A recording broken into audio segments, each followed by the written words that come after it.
of the goodness. Hey, welcome to MarketFaith.Online. All my life you have been faithful. I'm so delighted to have you here. Thank you so much for joining me today. So good. With every breath that I am able, oh, I will sing of the goodness of God. All right, thank you so much for joining us today on Market Faith. My name is Deji Agboade. I'm delighted to welcome you. Thank you for being here.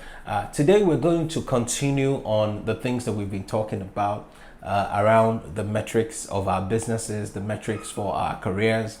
And I'm just going to continue along those lines, and hopefully I can cover a lot more today on this video. So once again, please don't forget, like this video, share this video, comment, tag a friend, let them know that amazing things are happening here. All right, so let's get right into it. Okay, so the last time, one of the things we said is the importance of separating between vanity metrics and value-added metrics in your business, because value-added metrics will add greater value than vanity metrics, which are just ego metrics and things that make you feel good. Okay, and one of the things we also said is that a good rule of thumb is that anytime you have an absolute number, anytime you have an absolute figure, most of the time that in itself is not enough. You need to be comparing it with something else, and you need to be benchmarking it with something else. So what are some of the things that people are looking at in their businesses that they should be looking at differently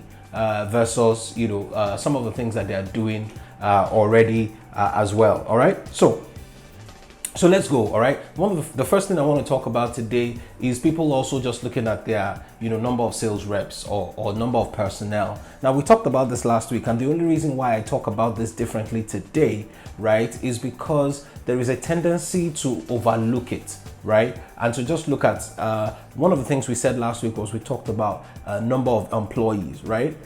In this case, I want us to pay particular attention to the number of sales representatives that we have. And the same thing we said with last week, similarly, it applies here, which is the fact that it's not just enough to say, oh, I have 10 sales reps across the country, I have 20 sales reps across the country. The key thing is, what is the revenue per sales representative, right? And each sales representative has to be treated like a profit center. So what revenue is this person making for me versus what is he costing me? So the cost of maintaining the sales rep's car, the cost of maintaining, giving the sales rep a salary, a commission, etc. How much are you making per representative? It's not just enough to say, oh, I have this number of representatives and all of that. The second business metric that I want to look at today is just understanding the importance of cash flow. Now, many of us look at profit, but we fail to look at the importance of cash flow. Profit is good, sales very good, profit very, very good, right? But also you should be looking at how much of cash are you making in your business. And this is important because many times you find that people have a lot of money outside with debtors and all those types of things, and they're not doing enough to get that money into their business. So when you find businesses that are not paying attention to their working capital cycle, the mixture of their debtors versus creditors, their current liabilities versus current assets, when people are not looking at all those things very well, you find that yes, they may be making a lot of money on paper, but they are not having cash in hand. And the reason is because they've sold, but they have not collected. All right. So if you have a business or you run a business, especially with sales reps, one of the things you also want to look at is their collection. How much are the reps bringing in versus how much debt do they have out there? All right. That's also very important for us to look at. So it's not enough to look at profit. You need to look at your cash flow. How much cash has actually come in versus how much cash are you paying out? Very quick and easy test for you, for example, is if it takes you 30 days to collect money, but you pay your suppliers in 15 days, your working capital cycle cannot be very good. It can't be good. All right. So that's something that you just need to look at and you need to be measuring as a business, especially depending on whether your business is going through a very difficult time right now. You need to watch the business and measure the business by cash, not by accruals or prepayments. Prepayment is good, but not by accruals and all those types of things. So that's very important. Now, in your career, what are some of the things what is one thing that people look at a lot that I consider a vanity metric and that people need to look at a little bit differently? In a career, one of the things is promotion.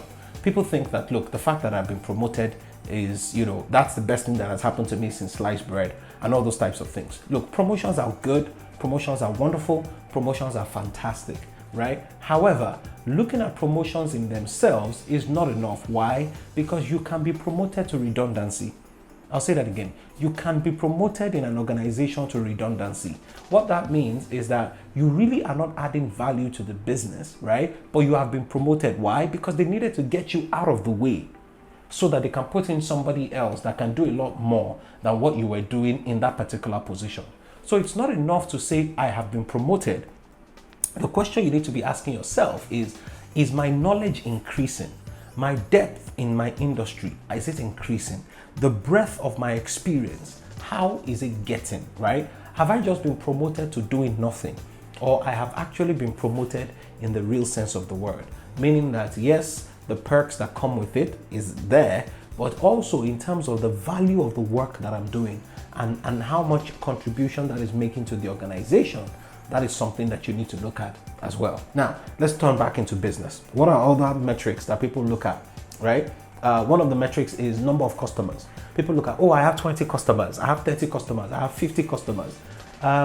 Okay, so what? Okay, all right. Especially in the tech industry, people say, I have 10 signups, or I have 30 customers, or 3,000 customers in our database.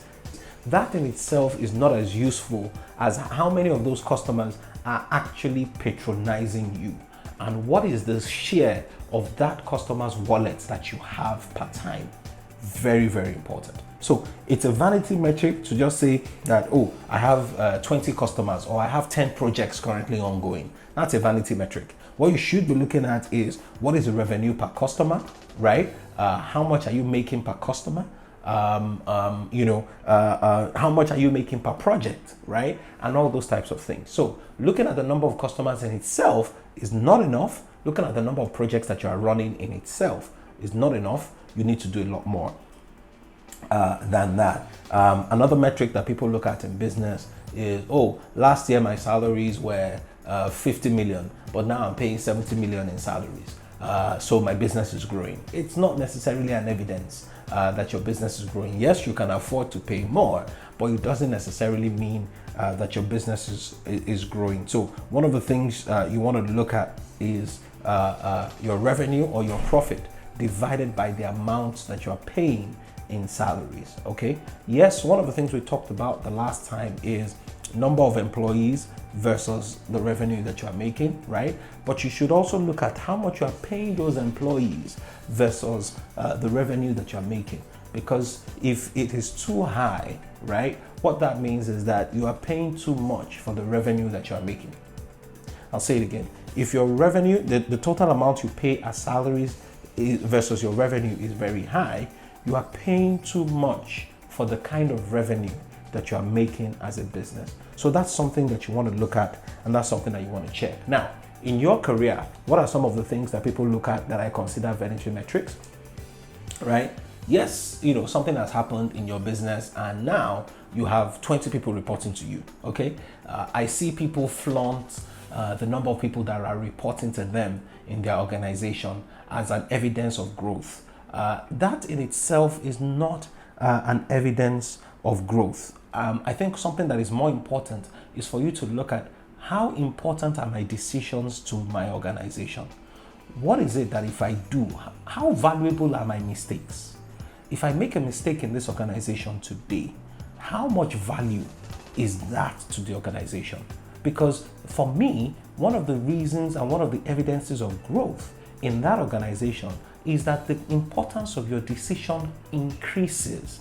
So if you do something today and there are no consequences, there are no repercussions, nothing happens, nobody feels it, even if you've been promoted 20 times, practically, you're really not adding that much value to the organization.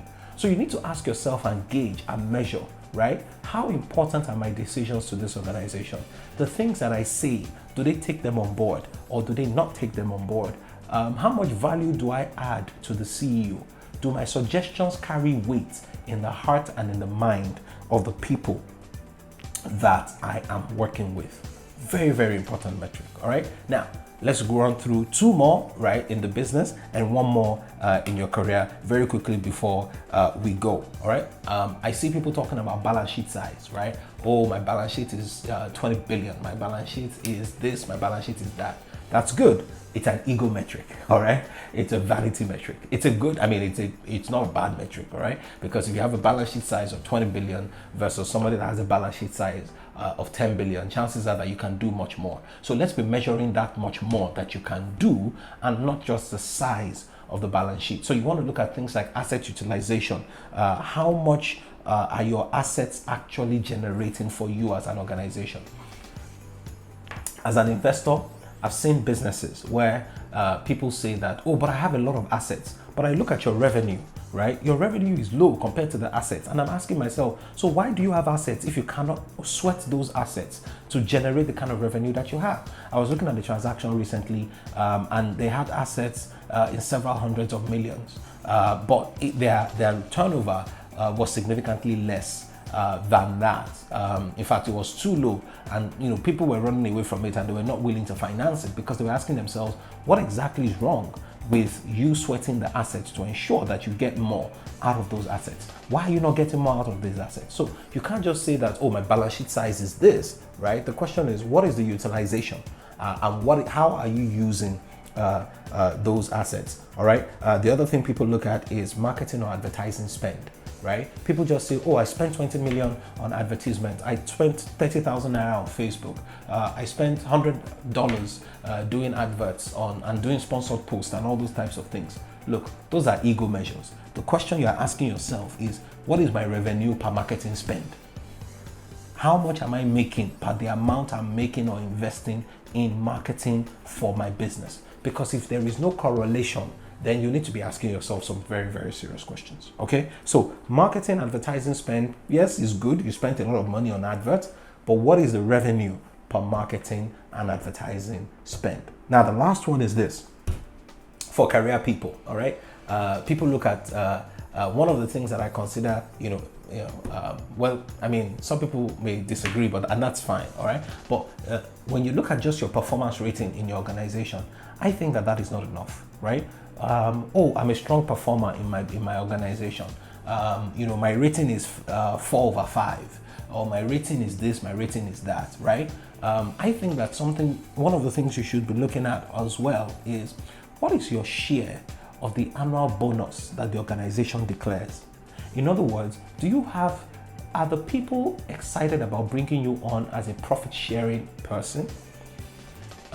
When you get bonus at the end of the year, what share do you get? A lot of this information is confidential, but I just want you to get thinking, and I want you to think about what you're doing differently, because it's very easy to say, oh, I'm a top performer in this organization, but let the organization put their money where their mouth is. If they believe you're a top performer in the organization, why aren't they rewarding you in a more significant way than the average person within the organization? It's just a question to ask. Look, different organizations are at different places, right? So, there might be different reasons, but it's important to know and to understand, because if somebody says, look, you're the best thing that has happened to me, I need to see commensurate efforts that shows that I'm the best thing that has happened to you. Hey, listen, I hope these things helped you. I hope you found a number of them useful and that you can start practicing within your organization. And listen, don't forget, like, share, tell somebody about Market Faith Online. It's going to be good. All right. Okay. God bless you. We'll see you next time. And we have more things for you about growth and how you can grow your business. Thank you so much for joining me today. Have a great day.